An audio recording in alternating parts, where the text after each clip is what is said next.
Hello everyone, and I'm Ken and welcome back to the Thrifty Apprentice. Today we are going to be concentrating on lesson 102, value and shading. Before we jump into it, I wanted to go ahead and show you guys a practice picture that I did. This is a flower that on a stem with a couple of leaves that I painted from a reference photo. I was doing a belated happy birthday card for my mother, whom I get a chance to see on her birthday, so I was going to make her a card, and I painted this as an example for today's lesson, and also to go inside the card, belated birthday card that I'm making her. This particular painting was done with Winsor & Newton Cotman watercolors, which is something that I will be reviewing in an upcoming video. And it's not the paints that we will be using today, but I did want to just show you guys this example of value and shading that I did as we go into today's lesson to learn about. Alrighty, let's go ahead and take a look at the paints we're going to be using for today's lesson. I decided going forward I was going to start using even more budget-friendly paint in order to do our lessons. So today I'm going to be using Prane semi-moist watercolors. That is this set here. Prane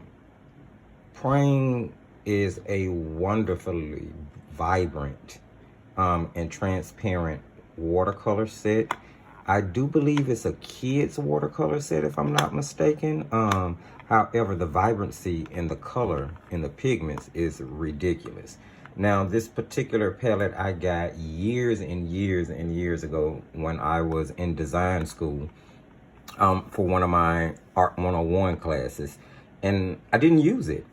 I actually did not use it for the first time until about 6 months ago when I started really diving into learning to watercolor the way it should be done and really painting. So these paints are 10 years old or more, but they still work wonderfully. I took the time to go ahead and swatch those out when I first started to color. So instead of doing it again on video today, I decided I would just show you the swatches that I did.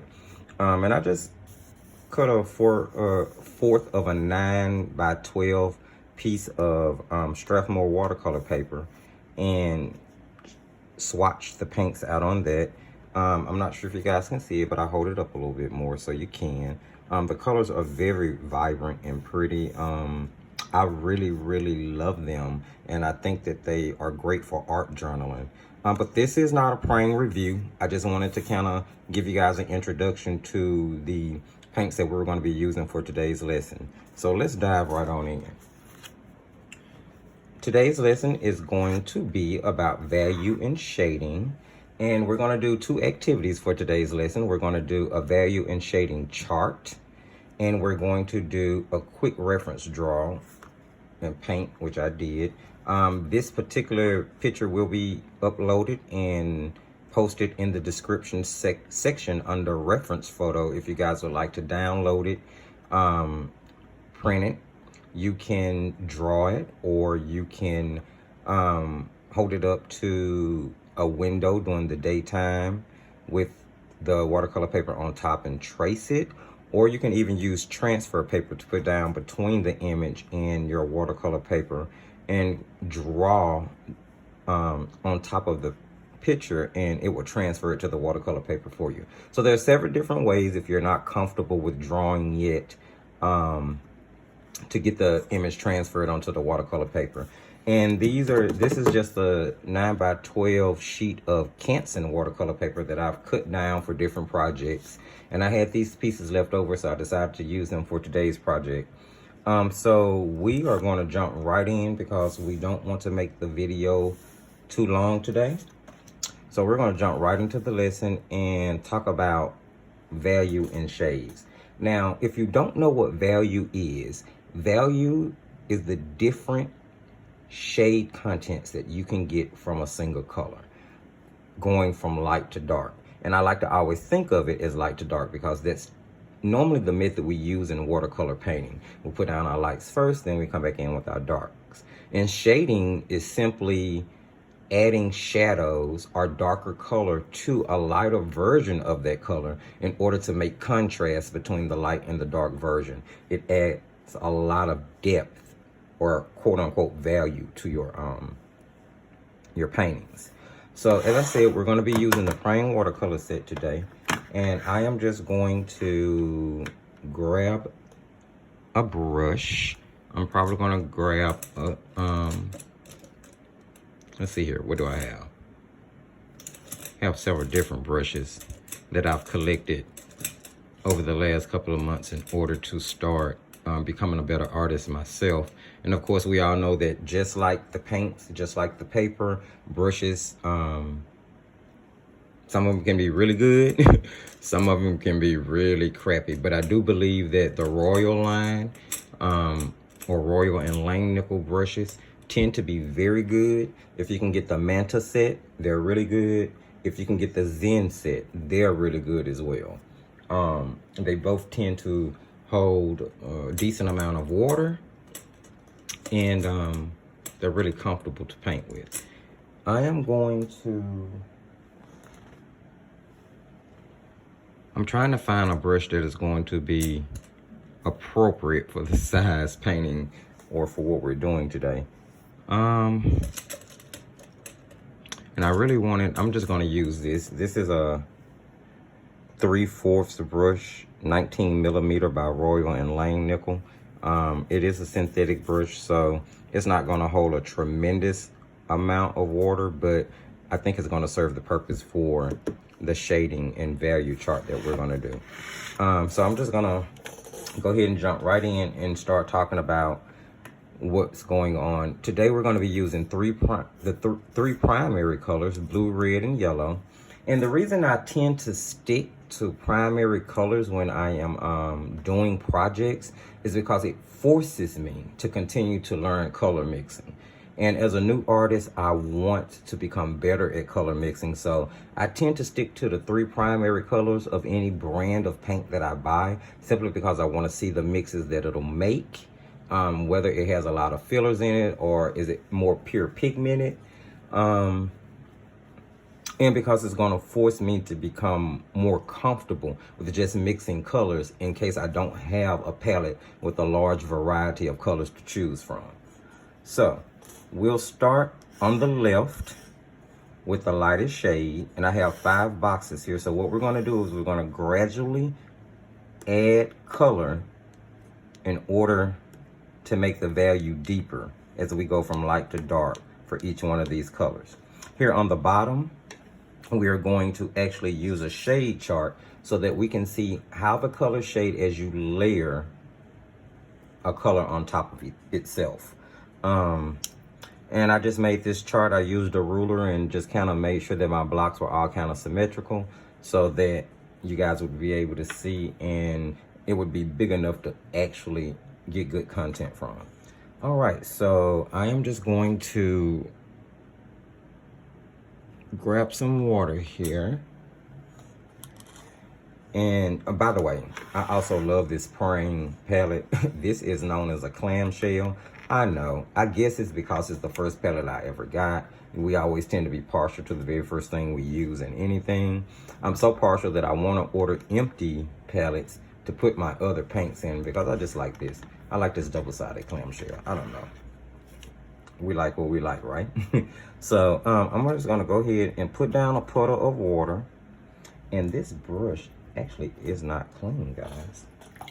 So I'm gonna rinse that off because I don't want any color in it right now. And we're gonna put down a puddle of water here. And we're gonna use this particular puddle for our first color.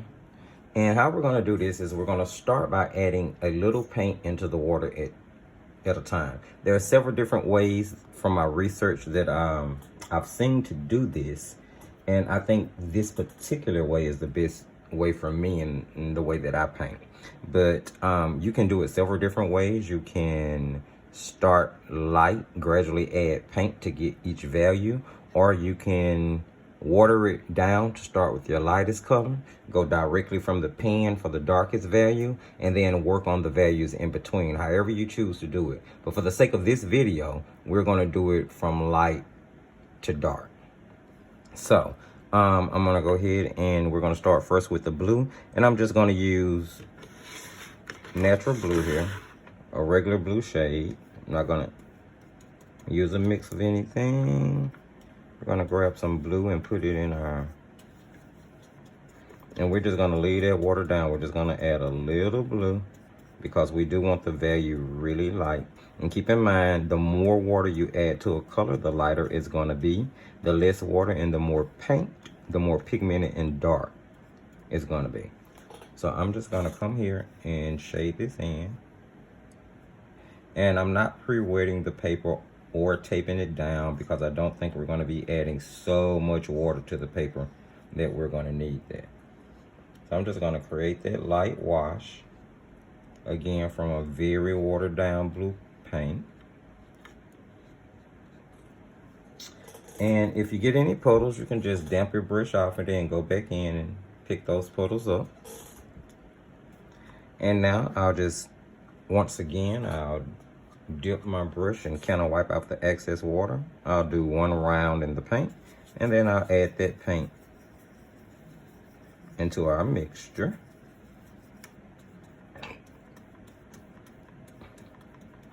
And then we will shade our next section. Keeping in mind that watercolor paint dries lighter than what it looks when you originally paint it. And I personally like working on smaller pieces of paper if I'm not doing like something that's going to actually be framed and hung, in order to move my paper around. That way I can get to all the areas I want to. And so there we have it. And as you can see, the value has changed because we added more paint. We went from a lighter wash to a darker wash. And now we're going to try to make that value even heavier. So I'll dip my brush and I'll go one round. Let's see if I can move this over so you guys can see it better. I do apologize about that. And then I'll add more blue.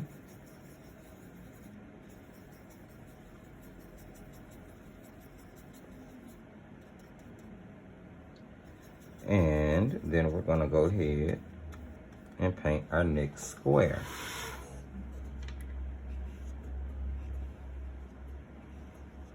Again, as you can see, the value change is becoming more dark and dramatic. I got a little bit too much water that time. I'm just going to spread this back in the opposite direction. And I'm going to blot off my brush and go in and just try to pick up those puddles. And there we go. And now we'll keep moving forward. I will dip my brush in water, wipe off the excess, get another round of the blue paint, and we're gonna go in for a darker value. Now again, keep in mind, notice I'm adding the paint into my puddle of water gradually to darken it up. And eventually we will end up with a darker shade, which we're gonna take directly from the pan itself. So we'll just go in here with this darker one. And it's just a little too much water on my brush. I'm gonna blot that. And then we'll use this darker value to go ahead and shade in this particular block. I hope this exercise isn't too boring for you guys, but I did want to make sure that the first couple of videos on the channel introduced you to all of the technique, or should I say most of the techniques and information that you'll need to know before we actually jump into just painting full-scale paintings.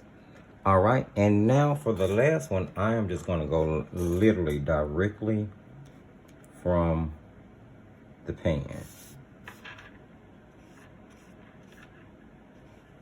And I'm pretty sure there's a huge shift in color there. But I just wanted you guys to get the point behind being able to use one color and making it several different shades and adding to see how one color can have so many different values to it. All right, we're just gonna let that be. And you guys can see why I love praying so much. It is absolutely beautiful watercolor. It is amazing. I wish it was an artist grade paint. It is all I would paint with, in all honesty. All right, so we're gonna move on to our next one, which is yellow. And I'm gonna put down a puddle. And we're gonna try to move a little bit quicker here because we don't want the video to be too long today like the original video was. I know it was. And we are going to do our red. So, two. And there's actually a little blue in that water, but it's okay. It's not enough to really cause any major damage. And I'm just gonna grab some red here. And I'm gonna mix that red. And that's almost purple. Now see, that's what happens when we do not properly clean our brushes in or use dirty water. So I'm just gonna grab a piece of tissue here so I can test this out. And that is definitely more of a purpley pinkish color because the red was diluted and there was blue in the water. So I'm gonna pause the video for just a second, grab some clean water, wipe this light violet up so that we can move on. Just one, I'll be right back, guys. All right, so we are back and we have some clean water now. And I went on and grabbed 2 containers of clean water. That way we can move on through getting this particular chart done. And we're gonna be using more than likely yellow for the shading exercise. So we should be good with those 2 containers of water. So I'm gonna go ahead now and put down some clean water. And we're just gonna make a puddle here. And the very first thing we're gonna do to that puddle is add just a bit of red. And that is gonna start us with our pink shade. A little bit there.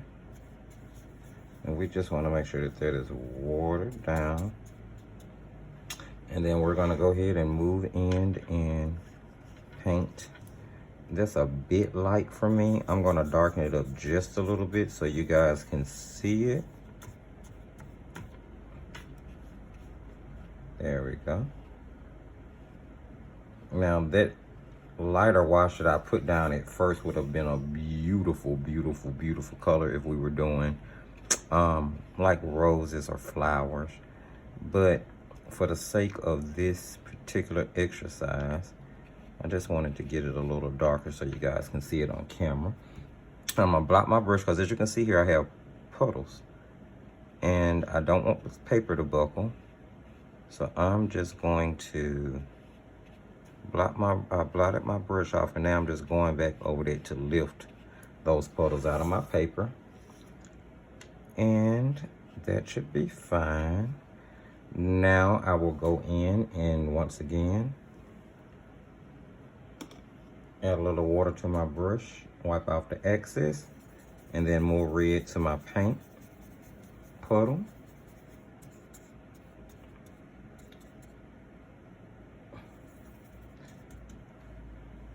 And then we will paint our next square. And again, this brush is holding a lot of water. I didn't think it's gonna hold this much but that's okay. We're gonna make it work. And we are going to paint in this very next square here. That shade almost looks the same, so we're gonna add just a little color to that.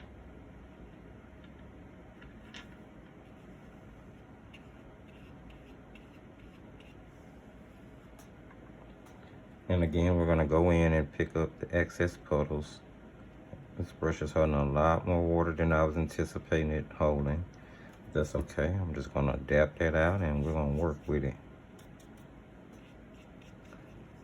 And we may come back in and put a second coat on that just to darken it up a little bit. Or maybe not, because I do think you can see the value change in it already. All right. So now we're gonna add more red to our puddle because we're moving on. And with a little bit more red added to our puddle, we are going to paint the next square. And you can see as we go, and it's probably gonna make a lot more sense to you as you do it yourself, that the shades are becoming darker in value. I love this exercise because one of my major weaknesses is, as you can see, one, controlling water, and secondly, being able to shade with one color. So I am very happy to be doing this exercise with you guys.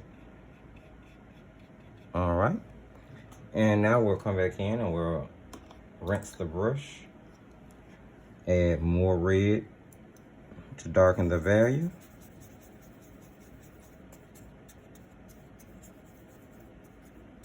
And we will just come in, block the excess paint off, and we will shade our next section.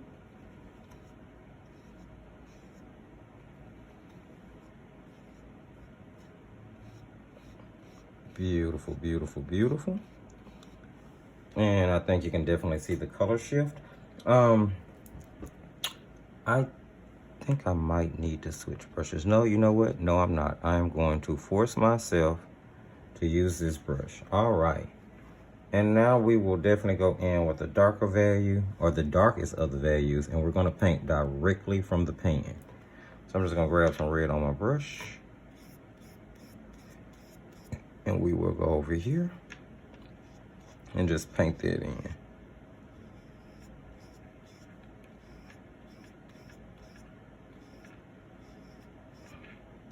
And hopefully you guys can see the point that we're trying to make here.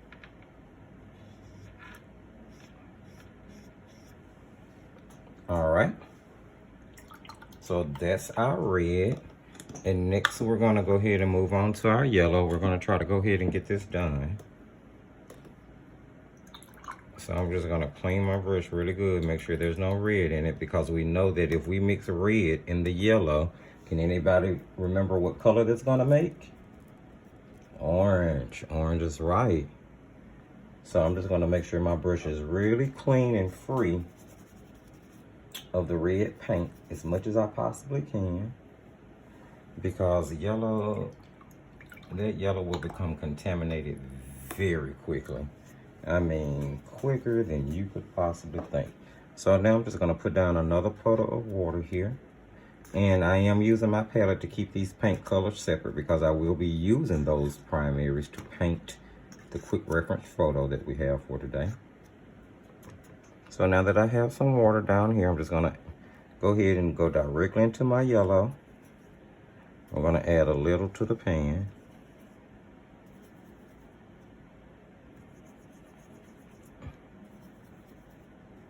Hopefully you guys are gonna be able to see this color.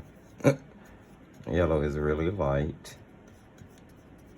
And now we're just gonna take that water down yellow. And we are going to paint in our first yellow square. And like I said, that is pretty light. Makes for a beautiful light yellow wash. And we are just gonna paint that in.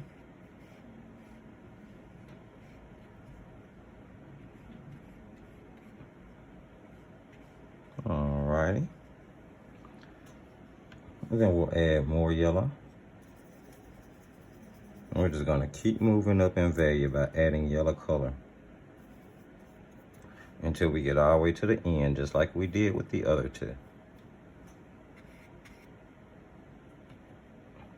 And yellow is a little bit harder for me anyway, with the color shift. But I'm definitely gonna do my best here. And I may not get it exactly right, but I hope that you guys definitely get the point of what we're doing here. I just took my hand in some of that red, and that is definitely not a color shift. Those look almost the same to me. Maybe to you they have a different value, but to me they look almost the same. So I'm definitely going to come back in over this particular one as soon as I finish them out. We're gonna go ahead and grab some more yellow and add it to our puddle so we can make our next value.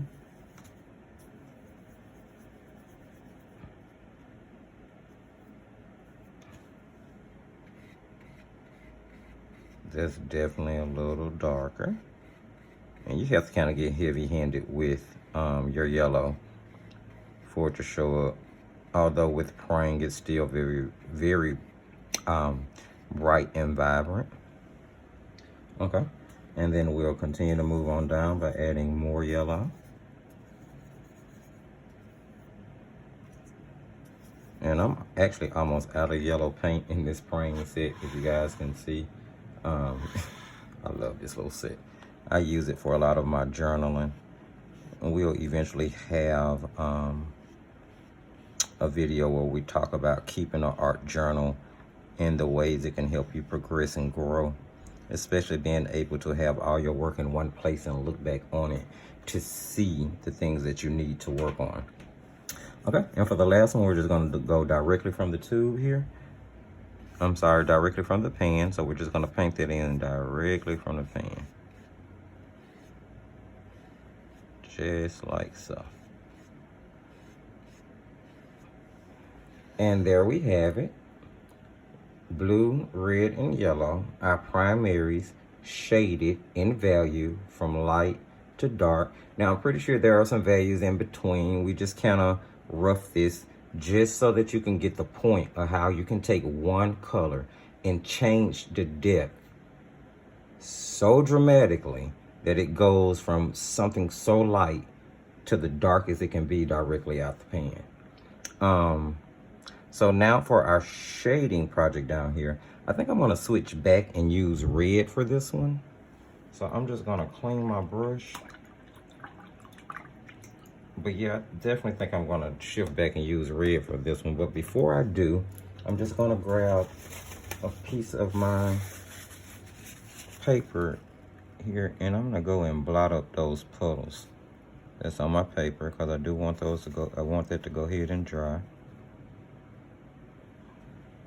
There we go. I try not to mess with my watercolor after I put it down, but sometimes you can't help it.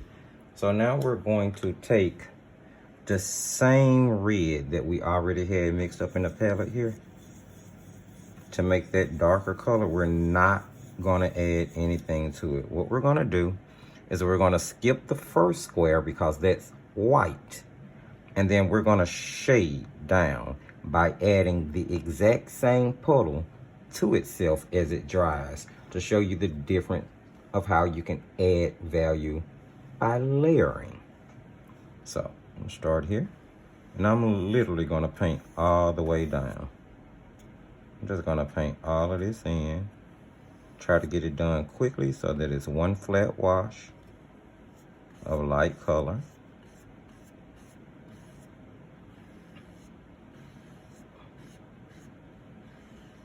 And I did use a micron pen to draw this out.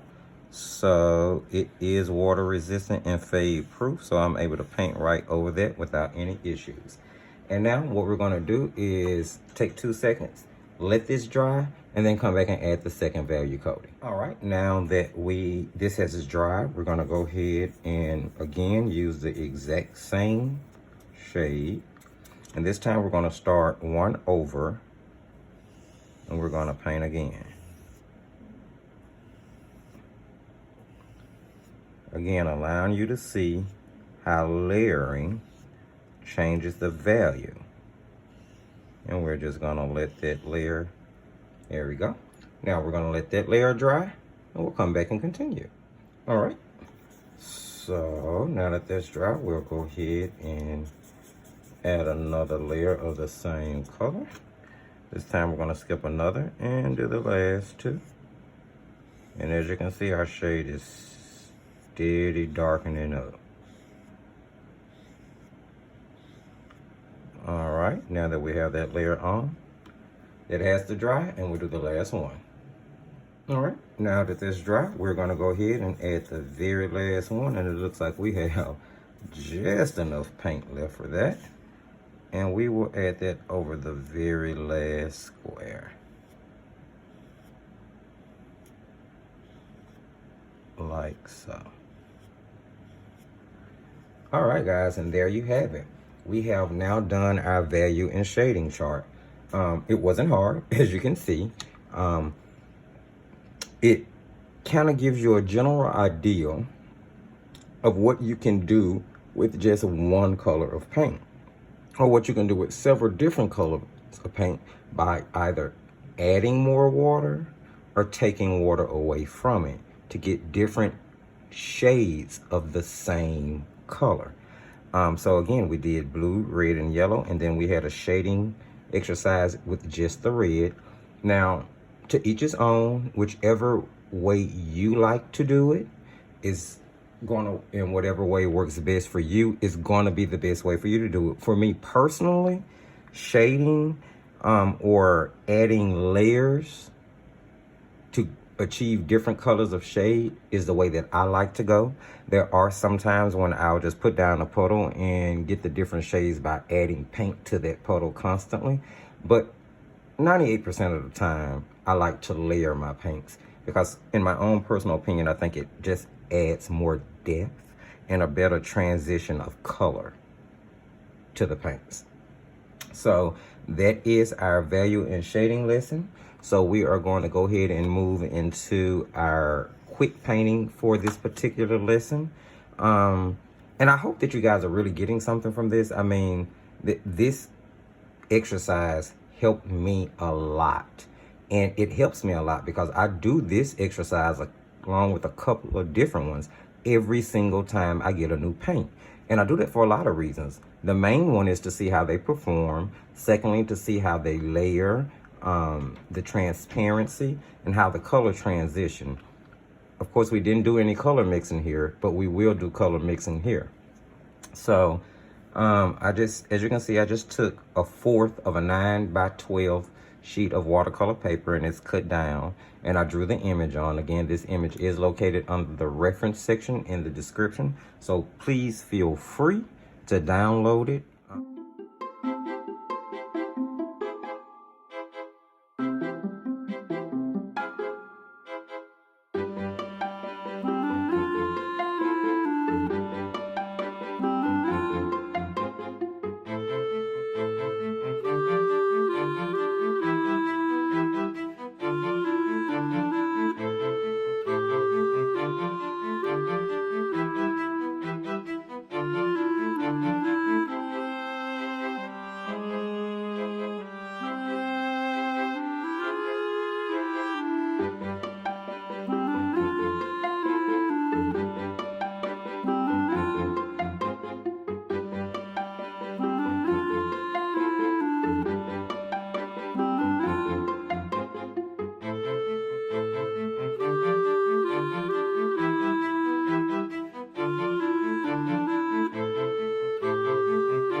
So I was telling you guys about this little idea or this little trick I picked up from Lindsay, the frugal crafter. And she uses what she calls a credit card scraper. and where she takes old pieces of cut up credit card in order to aid in her painting. And I picked this up from her. So this is not a credit card. This is actually the corner of a hotel key card from, I'm a line dancer. I travel and dance, do line dancing with a group here in the city that I live in. And this was a key card from one of the trips we had taken. So I just cut the corner off, and I'm going to use this to go in and actually draw out in the leaf the veining. So I'm going to just try to hold it down. And then I'm going to just use that corner to draw out the veining.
Okay, guys, I think we're going to call that a wrap. I think you definitely get the point. I could actually push this photo a lot further, and I probably will. I'm sorry, painting, not photo. Thinking about taking pictures. I probably will push it a lot further, but for the purposes of this video, I think we get the point from the exercise we did earlier to this little, just quick painting to see what we could do with shading and values. So I hope you guys enjoyed the tutorial. I hope that you learned something. Please like, share, subscribe. Jump over to the Thrifty Apprentice Facebook page, like there, comment, please. Feedback is great. As always, I ask that the only thing you do is be respectful. And I promise you, I am open to learning from you just as much as I hope you may be picking up and learning from me. All right, guys, until next time, happy painting.